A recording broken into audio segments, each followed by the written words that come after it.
We have a treat for you today. When in Oregon, especially Tillamook, Oregon, you have to go to the Tillamook Factory. Woohoo! At least to get some ice cream, try some cheese, see what that's all about. So we are going to meet some friends here. You've met them before. We're going to meet them here and go on a little tour of the factory.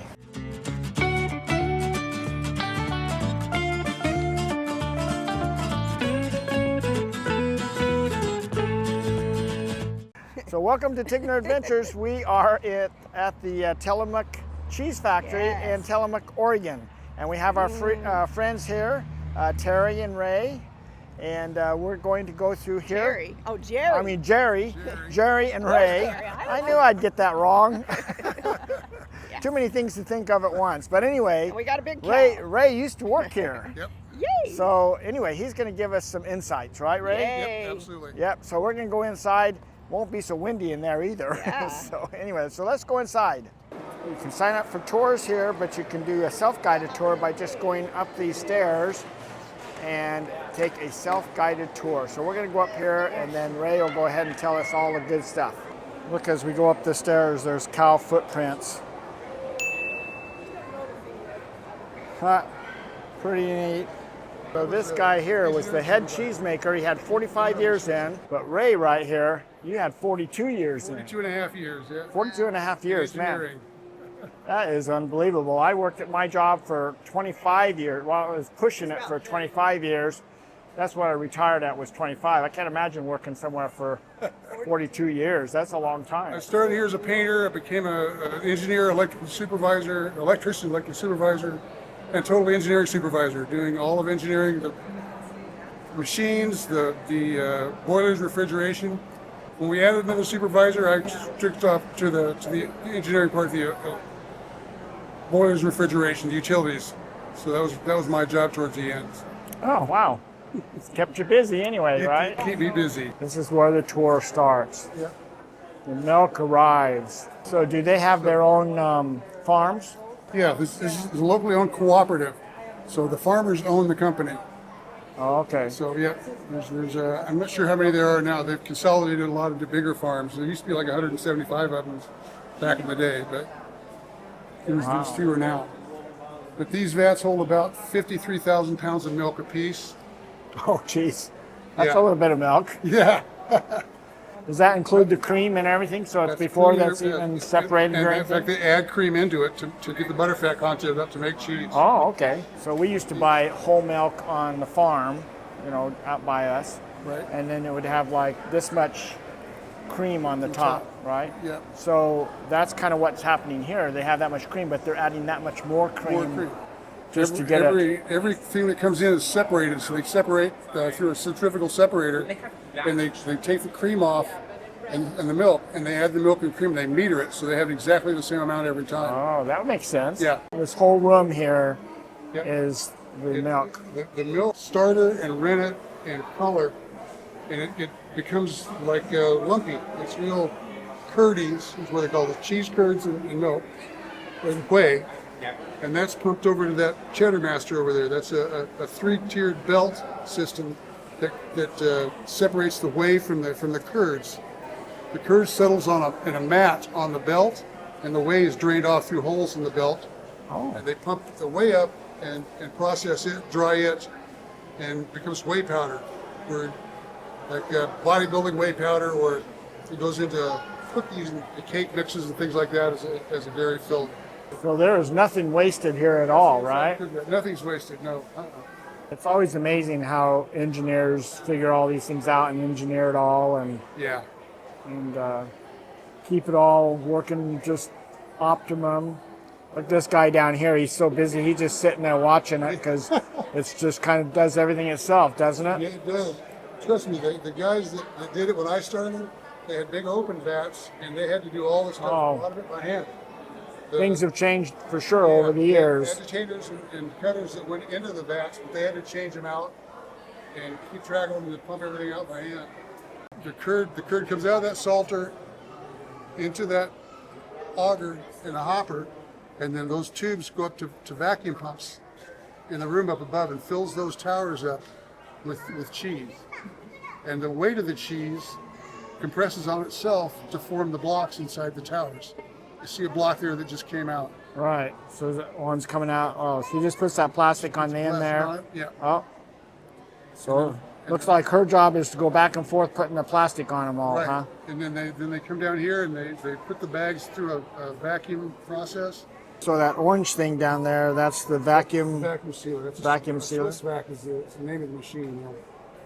So those individuals on that line there, they just basically do the same thing all day long. Just back and forth, up and down the line. So it looks like it's weighing it. Does each block come out the same, or? No, they don't come out the same. They're pretty close. They're all around 41 to 42 pounds. But that information is sent to a labeler that will put a label on the bag and also on the box. It'll go to a box. It knows when its block is coming through to put it on Yep. there and everything. Mhm. Oh, interesting. So does the cheese, is it hot when it comes, when it gets to warm. here? So it's warm right now. Yep.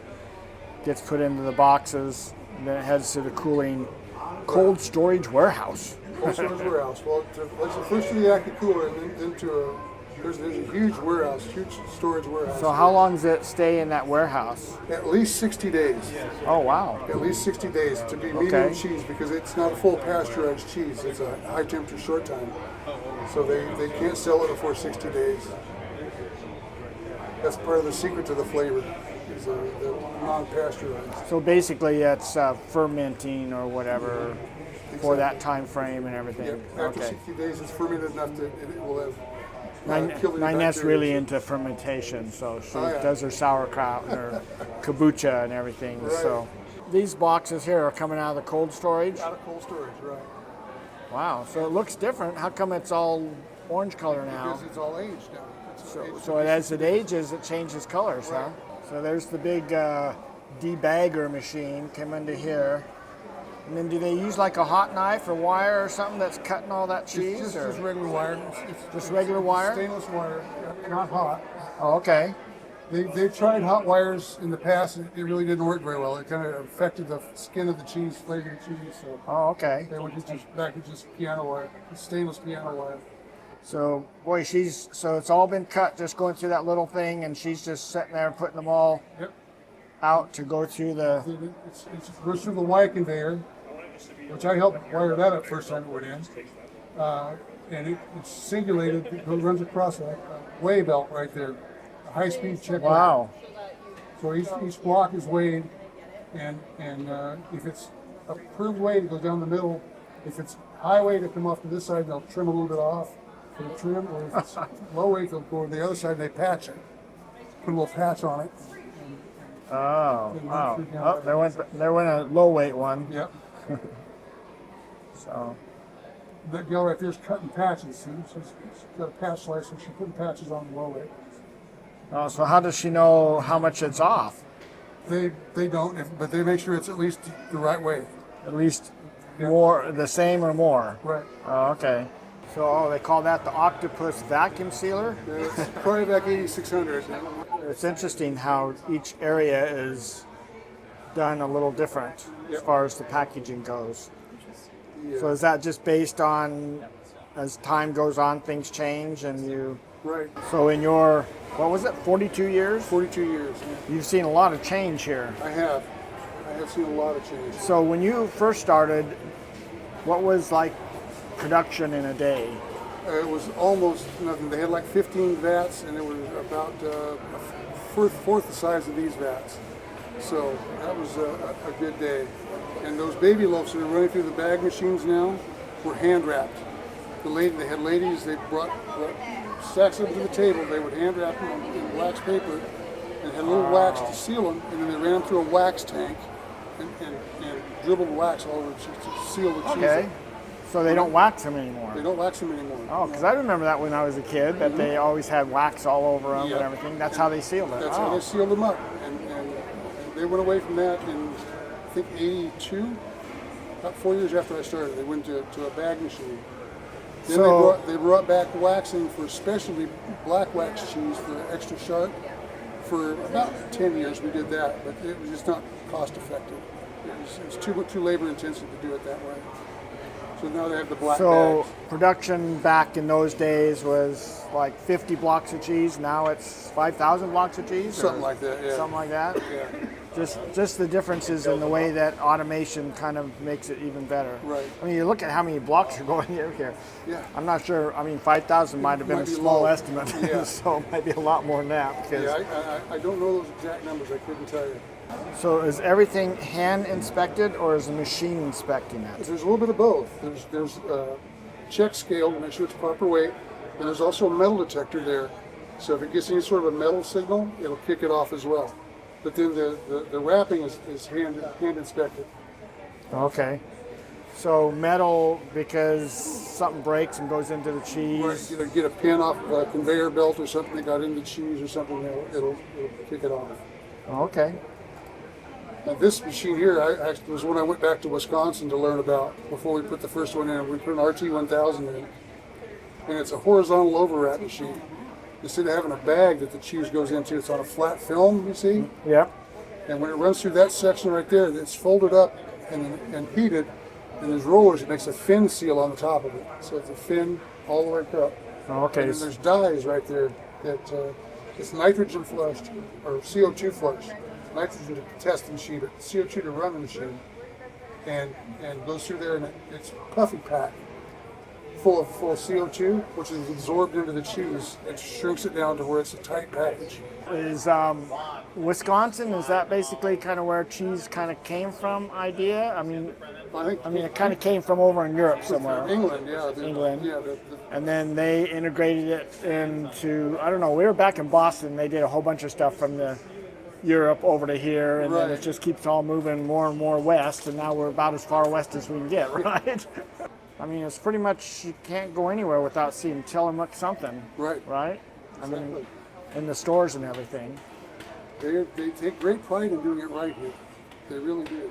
Well, you can tell because not every factory puts glass on their windows and opens it up for everyone to watch Right. their workers, you know, so you can tell that this is definitely something that they take a big interest in and doing it the right way, and They do. just really showing people that this is how much love they put into making sure it's all right. From start to finish. Start to finish. So here's our samples. We've got medium cheddar, Colby Jack, and pepper jack. You can get different samples here. They're already little packages and things, so we're just going to take one of you and one of you. And then this is, my favorite's pepper jack, so I want two pepper I'm going to jack, take 'cause pepper I jack. Okay, cheese time. That's why you come here, so that you can have the cheese. They only have certain ones they put out for samples, but they have all of their products down here. And you can go through and pick out whatever you want. So including the ice cream that's under us, you can't see that, but and then you check out over there. We had to get our picture taken in the Tillamook van. Yes, they've got a nice restaurant here. You can order lunch, but the thing that we want most is the ice cream, and of course it's got the biggest line. So we want to get some ice cream while we're here. Okay. These are the flavors that they have today Can you that just they're buy a serving cone? here. And look, you can get a flight of ice cream. So it's choose three different ones. It's $10 for a flight. Ice cream nachos is $10. So all different prices. The regular single cone is $5, double $7, triples $9. So a flight costs a little bit more, but it's a little bit bigger too. Probably easier to manage. I have my flight of ice cream. Yum. And then these guys all got, she got a what is that, a cup? Yeah, it's a cup. And the two waffle cones. I'm picking. Ninette likes the crunch of the cone. Well, that was pretty informative, and we got to thank Ray and Terry for Jerry. Why do I keep calling her Terry? Bookends, you got it both ways. Ray and Jerry for showing us around. That was really informative, Ray. Thank you. He had quite the career here. It's amazing how things changed throughout his whole career. 43. He almost started. Did you start out as the janitor boy, or you just I started that's out as just a helper painter. helper painter, Yeah. all the way up to the engineer for Engineering painted the supervisor. Model Ts. yeah, And electrical supervisor. electrical. Yeah, so he's seen a lot of changes at this factory, and just us coming here in the last few years. I mean, it's continually changing all the time. So it's pretty neat. It's been a lot of fun. So thank you guys for having us here. And Thank you for the ice cream. yeah, the It ice cream very was really good. Yep. So Be right anyway, on my butt. that ends this video, and hopefully you found this informative. And And if you come did, and have some ice cream. then give us a thumbs up. Subscribe to our channel if you can, if you haven't yet. And we'll just plan on seeing you down the road somewhere. And if not, then hopefully on our next video. So take care. Bye.